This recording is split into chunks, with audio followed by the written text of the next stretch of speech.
Olá, meus amigos, sejam bem-vindos. A partir de agora nós estaremos falando aqui sobre matemática. E é claro que para falar sobre matemática nós precisamos de recursos. Que recursos são esses? Os números. Os números formam a base da matemática. E para falar sobre números, nós temos que começar com os números naturais. Os primeiros números que surgiram foram os números naturais. E eles surgiram por quê? Surgiram pela necessidade de contagem. Imagine, por exemplo, o homem das cavernas. Num determinado instante, houve a necessidade de contar os animais que ele abatia ou qualquer coisa do gênero. O importante é lembrar que os números naturais são assim chamados porque foram usados para contagens na natureza. Esses números, eles são representados pela letra N, por um N maiúsculo. E que números são esses? São os números 0, 1, 2, 3, 4, 5, etc. Esses números formam o conjunto dos números naturais, ok? Uma coisa importante, o zero surgiu depois. O zero surgiu para expressar a necessidade de dizer que não tinha nada, eu não tenho nada. Então o zero surgiu para isso, mas ele surgiu depois. Mas o conjunto dos números naturais agrega o zero. Então, repetindo, 0, 1, 2, 3, 4, etc. Ok? Agora, imagine que eu vou escrever assim. Eu vou escrever um N maiúsculo de naturais e vou colocar um asterisco. O que significa N asterisco? O N asterisco significa que você deve excluir o número zero. Ok? Então, sempre que você vê um asterisco, é para excluir o zero. Como é que ficaria o conjunto N asterisco? Como é que fica? 1, 2, 3, 4, 5, etc. Certo? Agora, imagine que num determinado instante, esses números não resolviam todos os problemas. Imagine que você precisava expressar uma quantidade negativa. Aí surgiram os números negativos. Eles surgiram na Índia para expressar problemas relacionados a dívidas. Ok? Números negativos, juntamos com os números naturais, inteiros, claro, e aí nós formamos o conjunto dos números inteiros representados por um Z maiúsculo. Esse Z é porque em alemão a palavra número, a palavra algarismo, significa Zahl, Z-A-H-L. Então por isso que a gente usa a letra Z. E quais os números que formam então os números inteiros? Vamos lá, pega lá, desde do infinito negativo, vem vindo, vindo, vindo, aí você tem reticências, menos 3, menos 2, menos 1, 0, 1, 2, 3, reticências para infinito positivo. Certo? Então, números inteiros são os inteiros negativos, os inteiros positivos e o zero. Da mesma forma que eu disse que o asterisco serve para excluir o zero nos naturais, nos inteiros também. Então, o que significa Z com asterisco? Isso, os inteiros positivos, os inteiros negativos, menos o zero. Então, menos 3, menos 2, menos 1, 1, 2, 3, etc. para os dois lados, certo? Agora, e se eu escrever assim? E se eu escrever um Z, ok? Colocar o asterisco e colocar um mais? Ou se eu escrever o Z, colocar um menos? O que significam essas variações? Então vamos lá, vamos a elas. Se eu escrevo Z e coloco um mais, é o conjunto dos números inteiros não negativos. Isso quer dizer que vale o zero e os inteiros positivos. 0, 1, 2, 3, etc.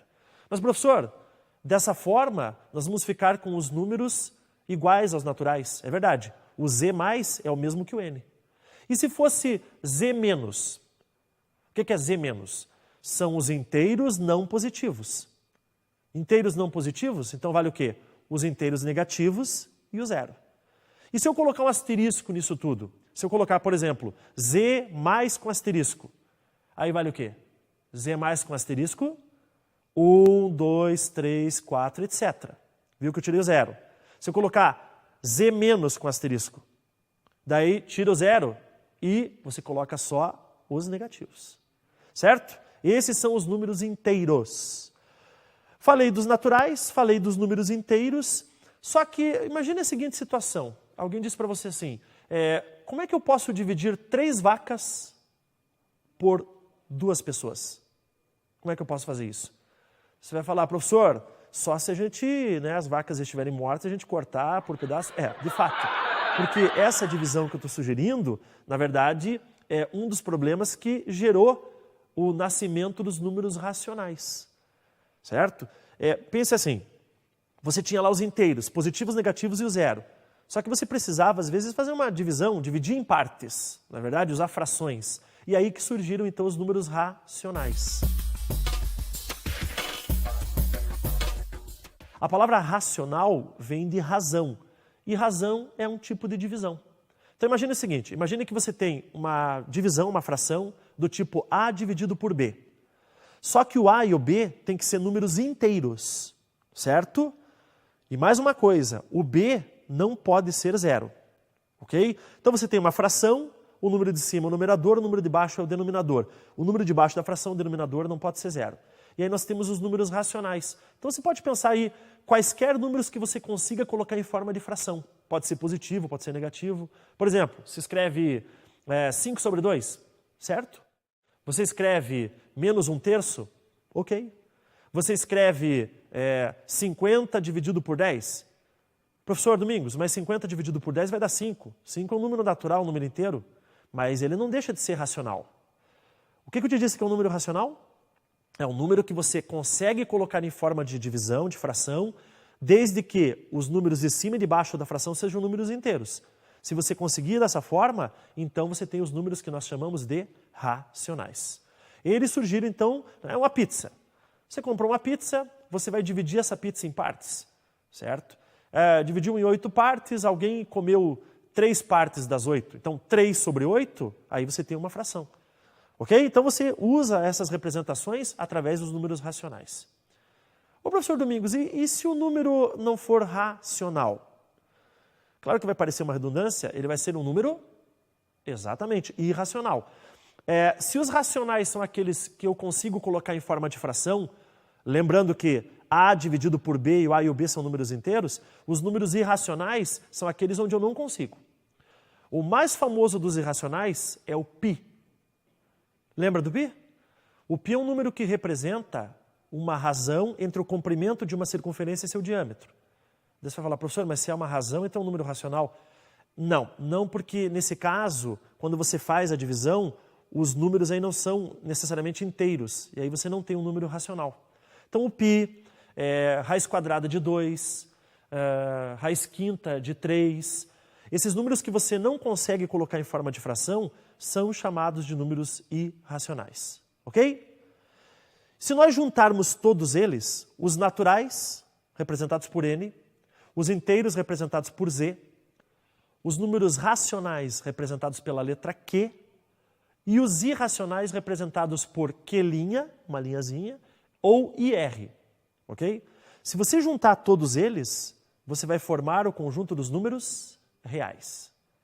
Então, imagine o seguinte, você tem lá um diagrama onde você tem contido no conjunto dos números reais os naturais, você tem os inteiros, os racionais, a parte, mas ainda contido dentro aí dos conjuntos dos números reais, você tem o conjunto dos números irracionais. Ok? Juntou tudo, aí você forma o conjunto dos números reais. Certo? Então veja aí bem o diagrama, repetindo. Você tem naturais, inteiros, você tem racionais e você tem irracionais. Certo?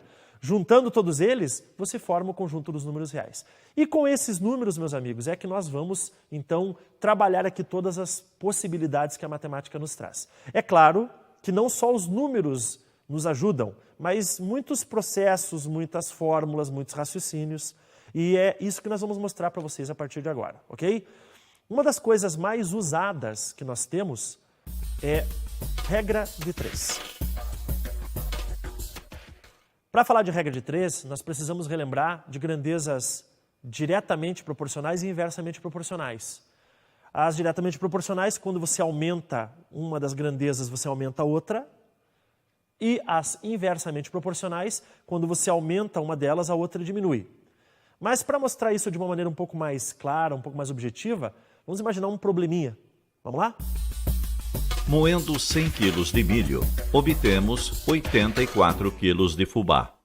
Quantos quilos de milho devemos moer para obter 21 quilos de fubá? Minha gente, quanto mais milho eu tenho, eu consigo fabricar mais fubá ou menos fubá? Quanto mais milho, mais fubá, certo? Então nós temos grandezas diretamente proporcionais. Com isso, nós podemos fazer a seguinte montagem do problema. 100 quilos de milho para 84 de fubá, X quilos de milho, que é o que eu desejo descobrir, para 21 de fubá, certo? Como é que você monta? Você monta uma proporção. O que é uma proporção mesmo, professor? Proporção é uma igualdade de frações. Você escreve assim, 100 sobre X igual a 84 sobre 21. E como é que eu resolvo isso, professor Domingos? Você multiplica cruzado, ok? Multiplicando cruzado, você vai descobrir 25 quilos de fubá. Certo? Veja que é um problema bem simples, bem direto. Nesse caso, eu tenho regra de 3 simples e direta, porque as grandezas são diretamente proporcionais. Aumentando uma, eu aumento a outra. Mas e se eu tiver grandeza inversamente proporcional também? Vamos dar uma olhadinha no outro problema? Então me acompanhe. Numa fábrica, 10 máquinas, trabalhando 20 dias, produzem 2.000 peças. Quantas máquinas serão necessárias para produzir 1.680 peças em 6 dias? As grandezas são diretas ou inversamente proporcionais? Bom, gente, nesse caso nós temos que ser um pouquinho mais cuidadosos. Nós temos envolvidos aí máquinas, dias e peças. Então façamos assim. Nós temos 10 máquinas e eu vou chamar de X máquinas, o que eu desejo descobrir, ok? E por outro lado, eu vou comparar essas máquinas com dias e peças, uma coisa de cada vez. Vamos lá. Vamos comparar assim, máquinas com dias. Quanto mais máquinas eu tenho, eu vou precisar de mais dias ou menos dias para fabricar essas peças? O que você acha? Vamos lá. Quanto mais máquinas, eu preciso de menos dias. Porque se eu tenho mais máquinas, eu consigo fabricar mais. Aí eu preciso de menos dias de trabalho. Então, mais máquinas, menos dias, inversamente proporcionais. Certo? E aí, comparando as máquinas agora com as peças, como é que fica? Quanto mais máquinas, eu vou conseguir fabricar mais peças ou menos peças? Eu vou conseguir fabricar mais máquinas, mais peças. Então, são diretamente proporcionais. Então, como é que fica a montagem disso? Vamos lá. Fica assim, 10 sobre x igual. Só que agora você vai escrever 6 sobre 20 vezes... E agora? E as peças, como é que são? 2.000 peças que você fabricou em... Isso, você fabricou lá com as 10 máquinas. E as 1.680 que você fabricou com x. Então, de novo a montagem? Vamos lá. Escreva aí. 10 sobre x igual 6 sobre 20 vezes 2.000 sobre 1.680. Professor Domingos, por que inverteu ali? Por que você não escreveu 20 sobre 6? Porque são grandezas inversamente proporcionais. Está lembrado do que foi lido? Eram 10 máquinas e 20 dias, certo? E x máquinas e 6 dias. Só que eu tenho que inverter, ok? E aí você efetuando todos esses cálculos, e você vai chegar ao resultado de 28 máquinas. Então, você tem 28 máquinas para, em 6 dias, fabricar 1.680 peças. Certo, minha gente? Regra de 3 é uma das coisas mais úteis do ponto de vista prático. Se você vai comprar carne em uma casa de carnes, em um açougue, você acaba fazendo uma regra de 3 ali de cabeça, né? Você vai fazer um churrasco, você vai comprar lá seja o que for, filé ou alcatra, ou o que for, e você faz uma continha desse tipo. Né? Claro que você faz mais direto, mas que você usa uma regra de 3, você usa com certeza. Certo?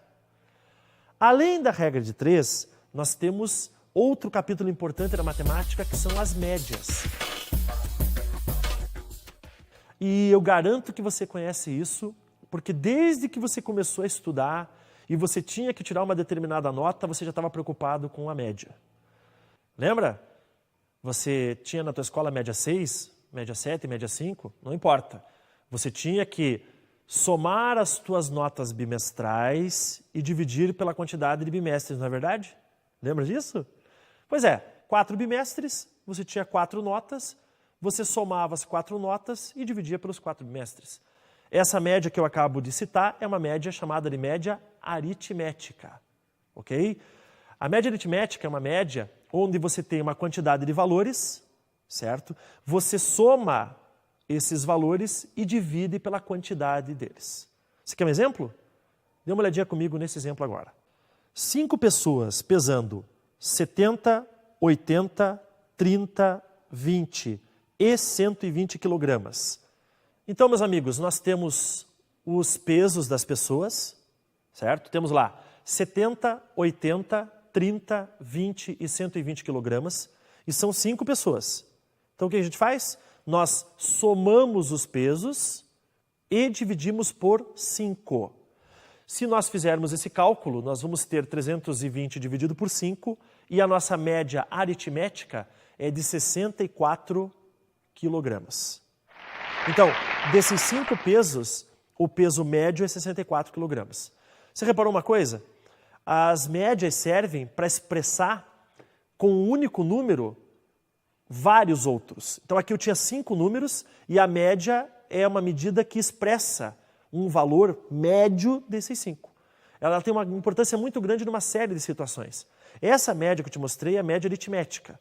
Então se você tem uma quantidade de números, x1, x2, x3, etc. até xn, certo? Você soma esses números e divide por n, que é a quantidade deles. Mas tem uma outra média. Existe uma média chamada de média ponderada. Sabe o que significa ponderar? Não. Ponderar significa pesar. Então, existem algumas escolas ou vestibulares mesmo, onde as notas elas têm medidas de pesos diferentes. Como assim, professor?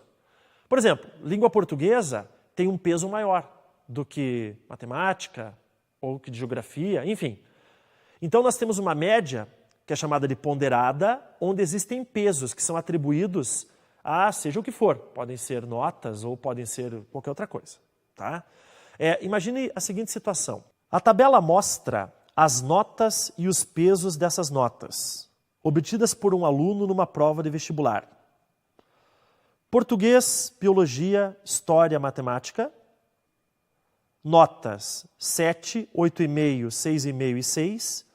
Pesos 4, 2, 2 e 3. Como você reparou, cada uma das notas tem um peso diferente, em função da sua importância. Por exemplo, língua portuguesa é sem dúvida a disciplina mais importante que existe, porque todas as outras dependem dela. Por isso ela tem um peso maior. Mas como é que eu faço a montagem disso? Olha só. Então, média ponderada, eu vou chamar aqui de MP. Você faz 7 vezes 4, 7 era a nota, 4 era o peso, mais 8,5 vezes 2, 8,5 a nota, 2 o peso, mais 6,5 vezes 2, mais 6 vezes 3.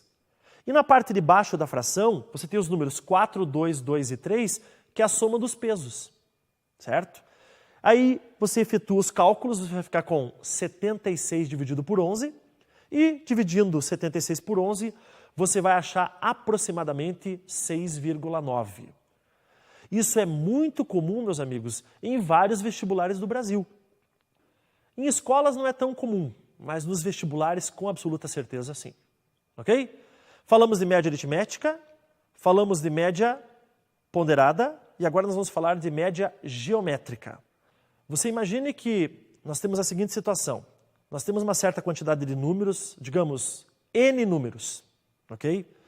Se você pegar esses N números e você fizer uma raiz de índice N do produto desses números, você tem uma média que a gente chama de média geométrica. Como é que é, professor? Repete. Imagine que você tem 5 números, tá? Quaisquer números. Você vai escrever assim, você vai escrever uma raiz, certo? Cujo índice dessa raiz é 5, porque são 5 números, e dentro dessa raiz, no radicando, você vai colocar o produto desses 5 números. Então você tem uma média chamada de média geométrica. Se fossem 2 números, vamos dizer assim, você quer saber qual é a média geométrica dos números 5 e 8. Então o que você faz? Como são 2 números, será a raiz de índice 2, portanto a raiz quadrada, do produto desses 2 números, 5 vezes 8. Certo? Mas deixa eu te dar um exemplo melhor. Veja esse exemplo aqui. Ó. Queremos determinar a média geométrica entre os números 2, 4 e 8. Para isso, gente, nós vamos escrever, são quantos números? São 3 números, 2, 4 e 8. Escreva aí, raiz cúbica, raiz de índice 3, dentro da raiz, 2 vezes 4 vezes 8. Então você vai ficar com a raiz cúbica de 64, que é o produto dos números. Se você fizer o cálculo, você vai encontrar que a raiz cúbica de 64 vale 4.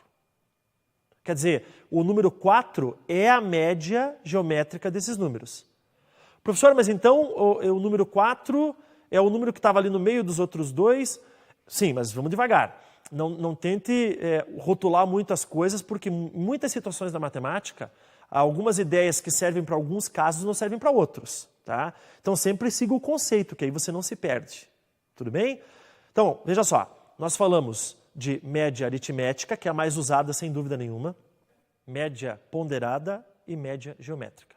Todas elas fazem parte de um capítulo da matemática que é estatística, que estudaremos mais a fundo mais adiante. Ok? Encerramos com isso essa nossa aula, meus amigos, mas aguardem que na próxima aula nós teremos progressões. Um grande abraço e até lá.